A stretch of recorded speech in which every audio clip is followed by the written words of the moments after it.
So this is an 18 day, and I just turned synchronistically right to Libra in here after I was talking about Libra. Synchronicity is never present reality for those with eyes to see. I was just going to go to the word paradox, because this is one of the things I wanted to talk about today in relation to the brain hemispheres and this whole thing with East and Eatin and Eats, the trees. Because this is what we got to understand with when we're dealing with this, all of this left and right, up and down, and these two trees in the Gar-den of Eatin, 18, Eats, East. This is where the house of the rising sun is, where we will be heading after the winter solstice, after all these holy days rituals are all taken care of. These corporate, commercially exploitive holy days. Why are the holidays this time of year? Why wouldn't they be in the summer? Well, because it's all about the ritual of God's Son's symbolic death and rebirth in December, which is the 10 Ember, originally the 10th month, the time of death. J is letter 10. Look at this inverted candy cane with 10 sections. 1, 2, 3, 4, 5, 6, 7, 8, 9, 10. 1 and 0 is 1. Satan in gematria equals 55, which is 5 plus 5. 1 and 0, the 1, which is none. Paradox. We're dealing with paradox of paradise and the parables of Ra, the Papa. Let's go to paradox here in the dictionary, the jurisdiction dictionary. Humanity is word controlled at present and using only 3% of its cerebrum, Sarah Abraham, brain. There's Leo, libidinous, Leo and Libra, the L's, the parallel, paravels, the lines, the lights, the lightning, the link, the loiter, the louse, the lush, the lust, the luster. So luster, the quality of shining with light emitted or reflected, radiance, ray, glitter, a glossy finish. 3, distinction, brilliancy. Also luster. So it has to do with light and lustiness, Paradox. Where's paradox of paradise? This garden of 18 of Eatin, dealing with the masculine and feminine principles of Adam and Eve, odd and even. So God would be 0, Adam would be 1, Eve would be 2, the serpent would be 3. Parallel, paralegal. Parallel, of lines or planes never intersecting, equidistant at all points, similar, analogous. Paper, papaya, papyrus. So this was written originally in papyrus, right, of the Phoenicians, the scribes who scribbled it.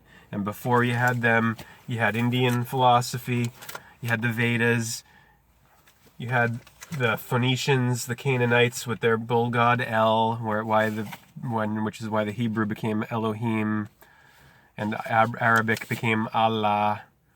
This one here, the phonetic Phoenician bull god of 12 o'clock. 12 is, the letter L is put in the 12th position in the alphabet. The Most High, the Lord, the Light. The 1, 2 tree. 3. See the ram's horns here? That's your brain, Aries. Arise. The top highest point of the tree. Oh, look at that. Look at what just flew and came right to the window. And there it goes. She she left. Leave, left, left and right. Left always has this connotation with sinister, right? The left brain, where everyone's imprisoned in this sick society. They can only analyze and scrutinize and judge. Paradigm, paradise, paradox, right here. The pairs. Par, through, parade. Parade, a formal procession, troops assembled for review, a display, a passing in review. Verb, pass in review. Paradigm, 1. a list of the inflected forms of a word. 2, pattern, model of L. Pattern, Saturn. Paradise, heaven. 1 is heaven. 2, upheaven, heaved up, above, Eve. 2, a place of extreme beauty or of supreme happiness. And interestingly, right now I'm sitting here on Paradise Road in Swampscott, Massachusetts, and what just burnt down in California. Yep. Not an accident. They got a high-pressure dome over California. They're sacrificing it. California. They're pushing all the moisture east over here. So 3, the Garden of Eden is called paradise. That's the 3rd definition. So paradise doesn't necessarily mean the Garden of Eden, right? And you look up its etymology, it's Arabic. Paradox, a seemingly absurd but possibly true statement. Something self-contradictory. Paradiox. Ra-di-ox. Equinox. So it's something that's seemingly absurd but possibly true. Something self-contradictory. Up and down. Top and bottom. Yang and yin. Odd and even. Adam, Eve. Day, night. Upper, lower. This God created everything, gods, Elohim, right? With this opposition. Always opposition. West and east, Aries, Libra, equinoxes, solstices, Cancer, Capricorn. We're heading toward the Capricorn now, right? Contradiction.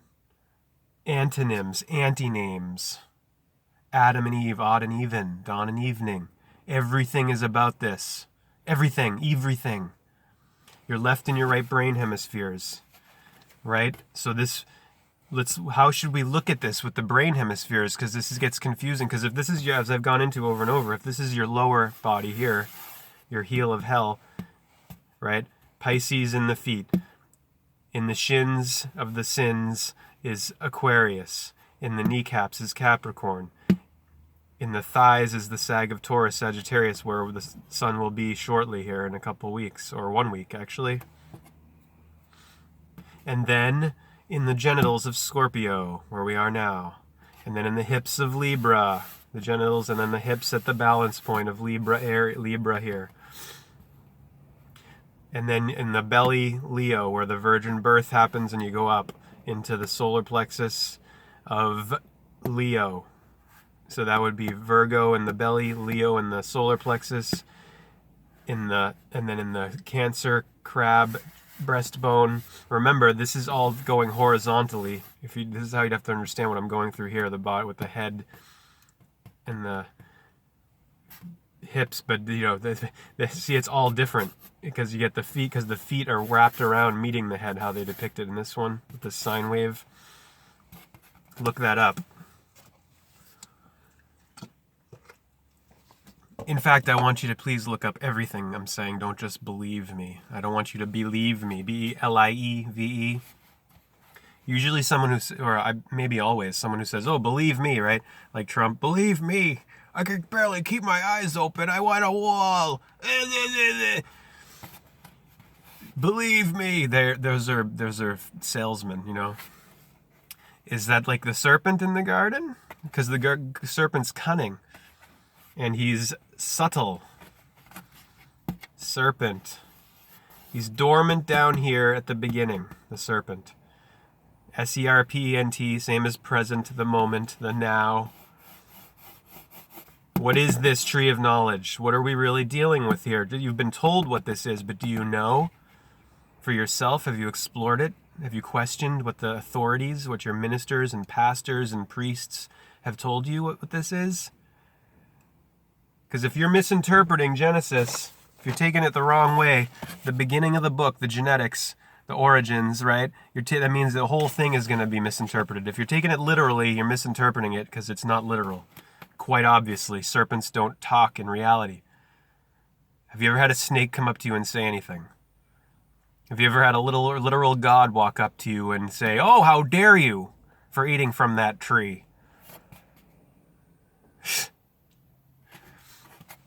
East. Adam's put in the east because he's the one. He's the one. Odd, and even is Eve. So this, and look at it this way, this would be the east, right? Where she eats. So the tree of life and light and the tree of knowledge, the tree of good, the tree of evil, right?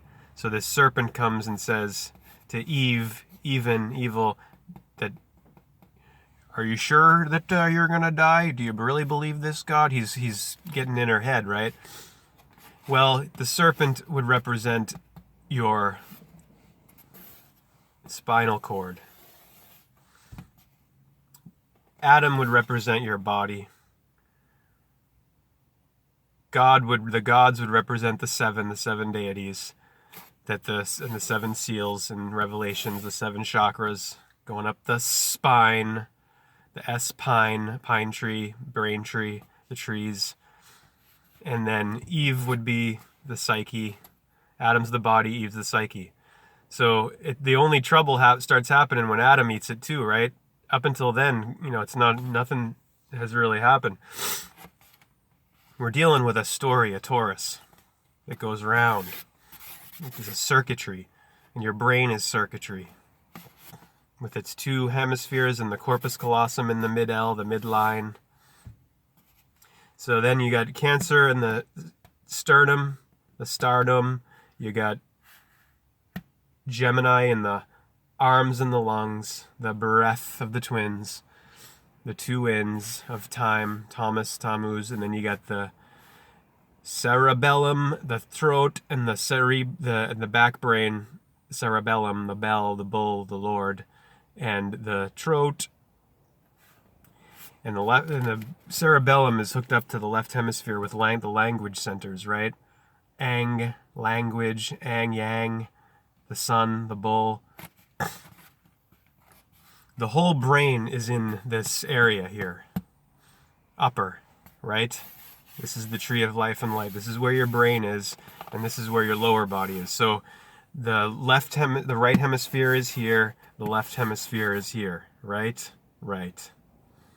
This one is dominant here, and over here in the left hemisphere, this is dominant.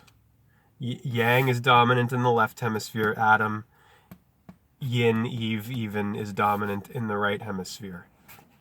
So when she's taking from this tree here, right, and Adam takes from this tree, the body takes it. What does that do? They get evicted. They get evicted from the right hemisphere and put in. Let's see how this is put here, and I'll show you that that's what's actually being said. When you're critically thinking about this, instead of just believing what you're told from the authorities, and when you bring in gematria, you bring in, which is letter number correspondence, you bring in the esoteric, the mysteries, this starts to make some sense. So he's condemned the serpent, and now he's about to evict Adam and Eve, and he's put enmity between thee and the woman, between Adam and Eve, odd and even, and between thy seed and her seed. It shall bruise thy head, and thou shalt bruise his heel, hell. Unto the woman he said, I will greatly multiply thy sorrow and thy conception. In sorrow thou shalt bring forth children, and thy desire shall be to thy husband, and he shall rule over thee. So he's cursing the even now, because the even is below, Eve, even, Adam, odd. And unto Adam he said, because thou hast hearkened unto the voice of thy wife, and hast eaten of the tree of which I commanded thee, saying, thou shalt not eat of it, cursed is the ground for thy sake, in sorrow shalt thou eat of it all the days of thy life.